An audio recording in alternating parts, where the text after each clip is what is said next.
I would like to start today by having each and every one of you close your eyes for just a brief moment. Imagine that you are overcome with feelings of hopelessness, sadness, resentment, bitterness, anger. You feel unloved, unwanted, and you look up and you see maybe a bottle of pills, a gun, a knife, a rope, and you think there's your answer. You can end it all right now. All the pain would be gone. No one would know. No one would care. Now open your eyes.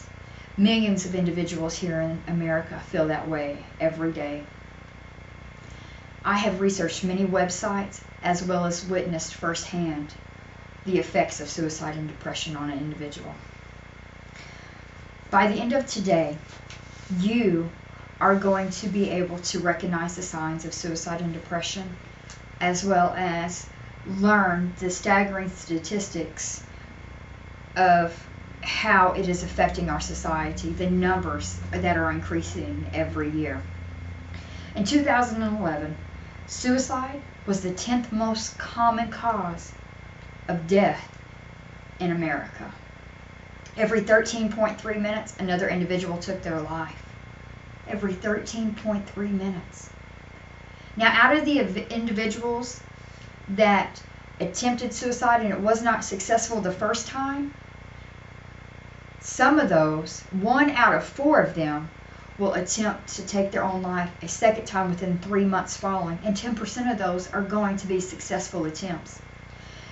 Suicide was placed in the limelight 2 months ago when the actor Robin Williams took his own life on August the 11th of 2014. No one's seen the signs, no one's seen it coming. However, he had stated years previously that he was suicidal and he was depressed and he was battling addiction. Well, on August 11th, he decided that was it. He was going to end it. He slit his wrist. It didn't work. So then he took his own belt and he hung himself. He was that determined to end the pain. He was tired. My own mother in 1997 committed suicide. She had attempted numerous times. The final time, she took a .410 shotgun, put it against her chest on her heart, and pulled the trigger. She was successful. She had battled for years with mental disorders. She was bipolar, and bipolar, up to 20% of those individuals take their own lives. Schizophrenic, she was labeled schizophrenic when she was 12. Up to 15% of those individuals take their own lives. The majority of them, however, are males. Now, depression is the leading cause of suicide. As a matter of fact, suicide is a side effect of depression. So, what are the warning signs? How can we recognize them? A sudden change in behavior. Maybe he or she was happy and joyful and wanted to be out and about with everybody, and now all of a sudden she's a recluse or he's a recluse, and he seems sad and angry and depressed and just wants to give up. And maybe he says things or she says things like, I can just end it right now. No one would know. No one would care. It wouldn't be a big deal. No one would even come to my funeral if I died. No one likes me. Maybe they have a sudden fascination with death. Maybe they start toying with cutting themselves. That's a sign. That's a sign.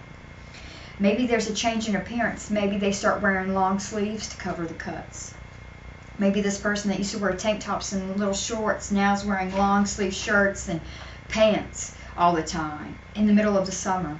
So what actions can we take? There's 3 simple steps. We can question, persuade, and refer. Question.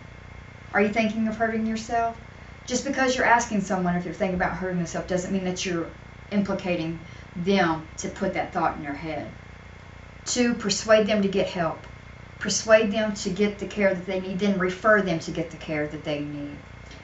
Suicide, it doesn't discriminate based on your race, your gender, your background.